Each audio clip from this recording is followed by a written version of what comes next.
저 사실은 10억 넘게 훨씬 있었는데 네. 역전세로 10억을 다 날렸어요. 막연하게 그냥 강남에 살려는 분들 진짜 많아요. 나중에 내가 뭐 등기를 쳐야 되는데 주택수에 포함될 수 있단 말이죠. 저는 IMF도 겪고 리먼 때 겪었을 때 네. 그걸 월세로 하면 네. 더 마음이 편하고 이게 그냥 와서 들어가죠. 여기 오피스텔이 아까 죄송한데 말씀하신 거 한 번만 다시 말씀해 주세요. 오피스텔을 왜 하시려고 하는 거예요? 나는 네. 재개발해서 재건축도 해봤고 2개 정도 했고 지금도 서울에 재건축이 4개 네. 정도가 있어요. 네. 그리고 무허가도 있고 해봤고 그다음에 토지 네. 우리 다 친구들 다 사줘보고 해봤어요. 빌라도 했고 다 해보셨구나. 다 해보고 그래 내가 대치동 쪽에 강남 쪽에 지방 사람으로서 늘 서울을 가면 그 겨울이 너무 춥고 야, 서울은 좀 추워요. 늘 춥고 네. 우리 아이가 성적이 안 나올 때는 네.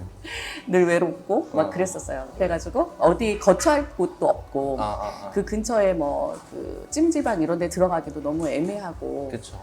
그래서 우리 아이들이 이제 그 다가구 그런 데서 한 1년 정도도 방을 제가 얻으셨어요? 비워놓고 방도 얻어놓고도 했었어요. 그때 당시 한 150 정도였었거든요.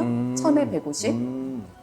거기 그 대치동 바로 뒤에 가면 동사무소가 하나 있는데 거기 공원이 있어요. 바로 알아요. 뒤쪽이. 대치 사동 쪽에. 네, 맞아요. 대치 사동 제가 거기 동사무공원. 네, 네. 동사무소를 참 많이 갔어요.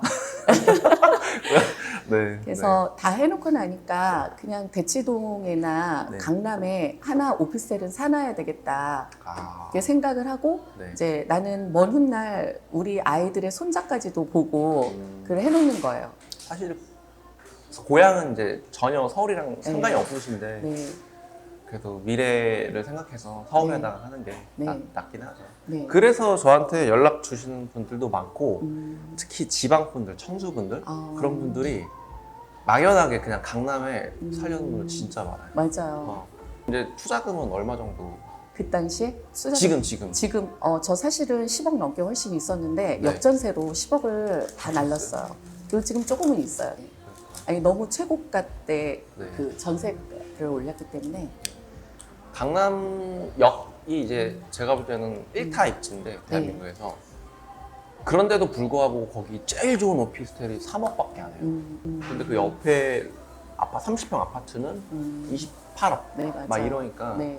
좀 말이 안 되죠. 근데 그 오피스텔 가보면은 아파트보다 더 좋아요. 호텔보다 더 좋아요, 진짜로. 맞아요. 그런데 하나 사시면 좋을 것 같아요. 이제 저는 아이들이 또 지방에 있는 엄마들은 또 네. 서울에 네. 어쨌든 뭐 직장이든 뭐든 가야 되잖아요. 네. 그냥 대체제로 그러니까 너무 없는 사람은 이거부터 먼저 사는 건 반대예요. 먼저 그쵸, 아파트를 하나 시대 차익을 사놓고 먼저 봐야죠. 예, 예. 그런데 저는 이제 여러 가지가 다 있으니까 네. 그냥 하나 그냥 애장품 정도로 가지고 있는 거예요. 네. 그리고 또 주변에 어떤 사람들이 필요하다고 하면 싸게 내가 줄 수도 있고 지인들한테. 그래서 비슷한 게 해외에 계신 교포분들 계시죠? 네. 교민분들? 네. 그런 분들이 내가 한국 돌아왔을 때 내 거처가 없는 거예요. 그래서 맞아요. 강남역에 있는 거 하나 사놓고 네. 내가 해외에 있을 땐 단기 임대를 막 돌리다가 내가 돌아올 때쯤 되면 네. 비워놓고 맞아요. 그렇게 하더라고요. 근데 저도. 너무 그러니까 자기가 몇 번 해외에서 왔다 갔다 하다가 단기 임대를 살다가 불편하고 거처가 없으니까 맞아요. 그냥 에세 파킹한다는 생각으로 사시더라고요. 그냥 세컨하우스 개념으로 저는 생각하고 그렇게 네. 생각하고 있어요. 작년 11월에 달러가 많이 올랐잖아요. 네, 네. 그때 달러 들고 아. 그냥 현금으로 사러 오셨대요. 어. 그 검은 머리 외국인들이 그렇게 많이 사가지고 네. 외국인들끼리 이제 거래를 하는 거죠. 파는 사람도 검은 머리 외국인, 사는 사람도 외국인. 부동산이 많은 사람치고 오피스텔을 안 가지고 있는 사람은 한두 개는 한 사람도 못 봤고. 재밌는 게 정치인들 재산 공개하잖아요. 네. 꼭 한두 개씩 있어요. 네. 추미애 장관도, 한동훈 장관도 그런 거 보면 하나는 있어야 돼요. 저도 한 2개 정도, 2-3개 정도? 그게 오피스텔이 우리가 보통 한 개 갖고 있으면 주택수에 포함돼서 굉장히 걸림돌이 된다라고 알고 있지만 네. 머리를 잘 굴리면 이거 다 뺄 수 있거든요. 양도세는 피해갈 수는 없어요. 주택으로 쓰고 있으면. 최종세 4.4%. 4.6% 고정인데 문제는 얘를 가지고 있음으로 인해서 나중에 내가 뭐 등기를 쳐야 되는데 주택수에 포함될 수 있단 말이죠. 근데 그것도 재산세를 업무용으로 돌리면 안 나와요. 네. 아예 주택수에 포함이 안 돼요. 아, 네. 그래서 아마 이번에 강남구청장도 39채인가 오피스텔만 받고 계시더라고요. 근데 자기는 1주택자다라고 주장을 하세요. 왜냐면 오피스텔이 주거용으로도 되지만 상가용으로도 쓰기 때문에 그걸 잘 알고 이렇게 하면은 가능하죠. 저는 제가 상가도 2개를 가지고 있는데 네. 상가가 예전에는 한 400 넘게 나왔었거든요. 근데 지금 120밖에 안 나와요. 월세가요? 네. 왜 이렇게 많이 줄었죠? 그러니까 입지마다 다른데 네. 주요 입지 외에는 지금 상가가 다 안 좋거든요. 그렇군요. 그럴 바에는 차라리 입지 좋은 오피스텔을 3개 정도 갖는 게 더 임차인 진짜 구하기도 쉽고 맞는 생각인 게 편한 상가는 코로나 이런 거 터지면 네. 아예 수요가 사라지는데 월세는 안 그래요. 그러니까 제가 가지고 있는 건 대부분 이제 의류 뭐 이런 거였거든요. 예. 근데 의류가 요즘은 이제 인터넷으로 많이 하니까 주거. 대부분 동대문, 그러니까 평화시장, 그러니까 제평 같은 거를 3개씩 가지고 있었어요. 근데 그런 분들은 처음에 살 때 한 3억 이렇게 주고 샀는데 거기 월세가 7, 800이었어.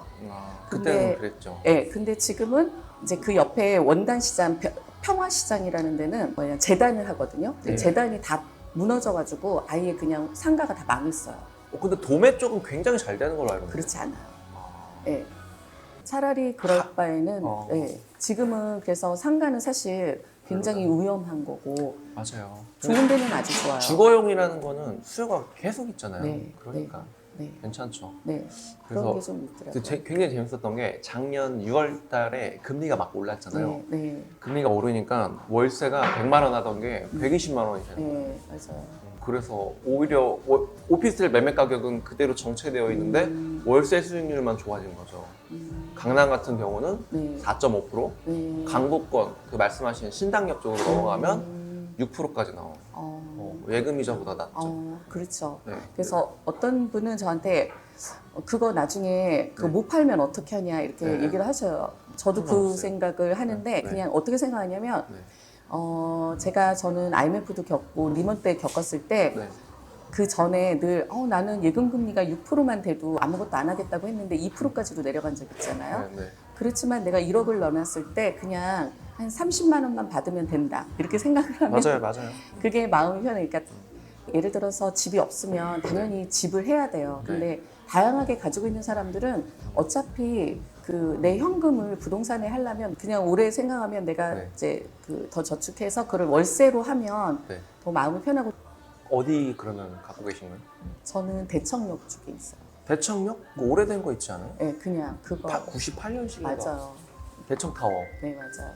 그런 거기가 저도 봤는데 와 이게 재건축이 될까? 안 될 것 같아요. 용적률을 다 써버린 거예요. 네, 맞아요. 근데 낡긴 진짜 낡았어요. 하긴 해야 되는 시기인 것 같아요. 막 비가 샌다고 그러더라고요. 창문에서. 아, 대청타워도 위치적으로는 괜찮은데 네.